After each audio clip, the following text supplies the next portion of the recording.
I know it's not the position you want to be in, but when you're thinking about fighting for a spot in the ACC tournament, how important is that to your guys? Do you ever talk about it? And maybe more importantly, do you ever hear them referencing it? We haven't, Mike, to this point. Obviously you're halfway through the ACC, and obviously, we didn't have a great first 10, and we got to figure out obviously how to play better and win some of those games that we didn't win. We had, so I don't know if anybody had as many close losses as we've had in conference in a long time, but we haven't got to that point. Obviously, I'm trying to keep these guys right in the moment. And in the moment, we got to just figure out how to, finish games and take one game at a time. But it's not time for that yet. My group is not prepared to hear me talk about 10 games down the road. I just got to lock them into what's next, which is Cal. For the big picture for you, how important is it that NC State, that your program is part of that event every year? Well, it's important. I mean, we don't make the tournament last year. We don't have we're not ACC champions, and we don't go to the Final Four. So it's important. Thank you. Yep. Noah Fleischman, go ahead. Hey, good morning, Kevin. What going to California this week, what does the schedule kind of look like for you guys throughout the week? Yeah, we're gonna get out this evening about around five something and get in there late about a little bit, close to 10 o'clock, and we'll practice here first and then get down in Cal and practice tomorrow. Try to do a couple team things, and then obviously we play on Wednesday, and then as you know, then we have to prepare and get ready for the next couple of days to play on Saturday. So we're there all the way into pretty much a red eye, late Saturday after the game and coming back. So it's a pretty long week for us, a long week of travel and, obviously, playing two, good teams on the West Coast that have done really well at their home venues. And then just to follow up, how do you manage the team kind of, sickness going through the team, try to manage that with, the long flight and, the travel that comes with it? Yeah, it's a lot of people said, Noah, are you glad that you're traveling? Now we're not healthy right now, so that's a great question. With taking a 5.5 hour trip with guys who are a little under the weather, but we'll manage it. It's part of the game. It's part of what every program's gonna go through, and we just try to manage it the best we can, and hopefully everybody in the next couple of days will start feeling a little bit better. James Henderson. Hey, Kevin, just a sort of a big picture question. When you have the transfer portal and players can leave anytime now and all those different things, does it change your mentality in terms of trying to develop freshmen and young players? I mean, do you have to focus on that maybe as much as you did in the past, or is it simply you're trying to win the very next game? Well, unfortunately, James, and that's once again another great question is, when there was no transfer portal and guys had to sit out, if they left, you knew that you could, obviously try to develop, players. You knew that they were going to come back. At the end of the year, I think every coach goes through this because of the portal. They're going to be guys that you feel like that you want to have back, and guys who want to be back, and guys who want to leave. I think in this era, you have to try to play the best guys at the time and how they're playing at the time. Meaning you got to get your best players who's playing best basketball. And, we didn't have a great first 10. So back in the day, the argument would be, hey, do you just play freshmen and develop them? But there's no sign that they're going to be on this roster or any roster. You know how that goes with any coach. And so I think, in today's time, you just try to figure out, who's playing the best basketball and who puts you in the best, put NC State in the best situation to win ball games. Thanks. James Henderson. I think you just went to Yeah, James. I just went. Yeah. Sorry. Yeah. Brain fart. Hey, Andy, wake up this morning. What's I going know, on? right? You'd think I'd be the one going to California. Jaden Watson Fisher. Yeah, Kevin, kind of on that note, with the transfer portal and conference realignment, obviously we're already seeing guys playing their former teams. And I know Cal is first, but you will be going to Stanford. Michael came from there. Is that something that y'all have talked about at all heading into this week?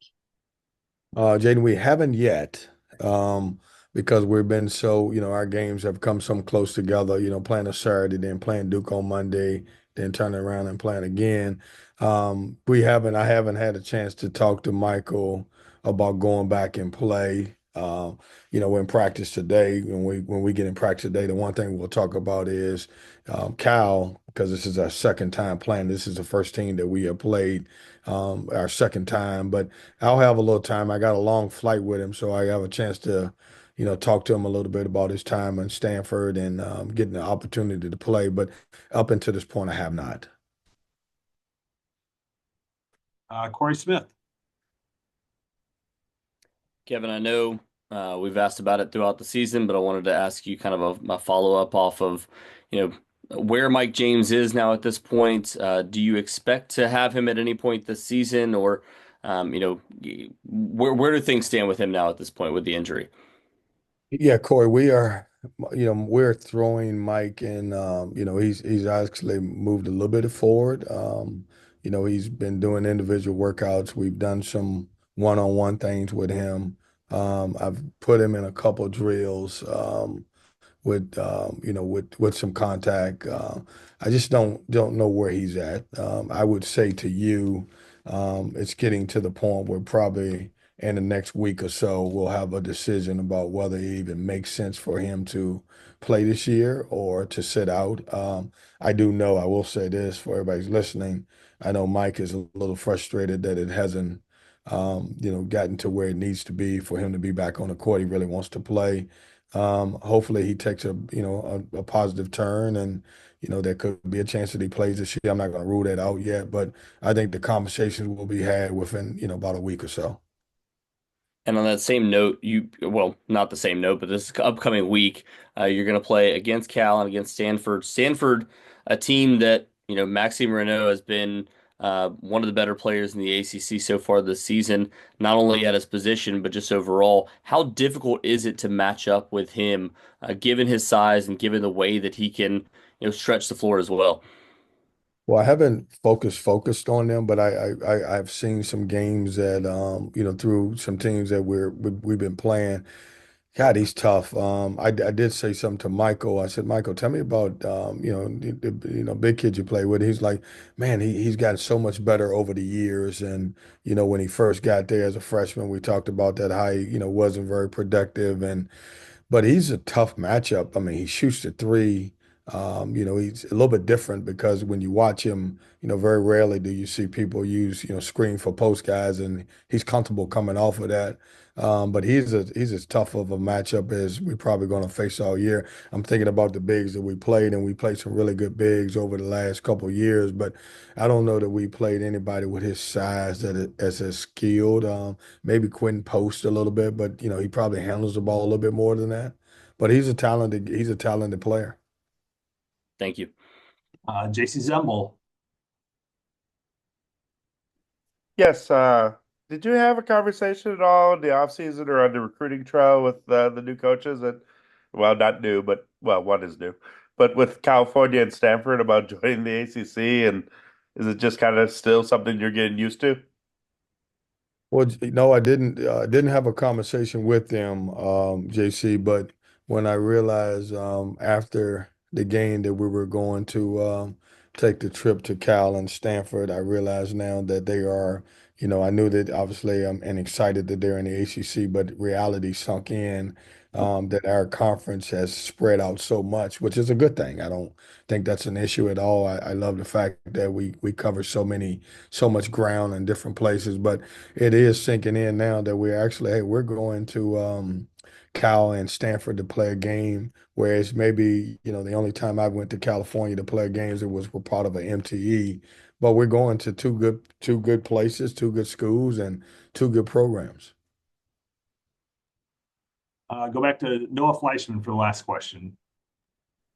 Hey, Coach, I know the last two games haven't gone the way the previous 12 went for Marcus, but, what have you kind of seen from him and his kind of growth from the time he showed up on campus till, now he's kind of become one of those more consistent players that you've been looking for? Yeah, Noah, he's a competitor. When you leave the Duke game, you're like, man, you wish he'd have played better because he was 1 for 10, and it really bothers him that he didn't play a great basketball game. But it's hard to not remember, the 8, 9, 10 games leading up to it. He had been our most consistent player, and I don't worry about him because he's going to get back in the gym and completely work on his game and get better and figure it out, and we'll figure it out together. But I like the way he's gotten better throughout the year.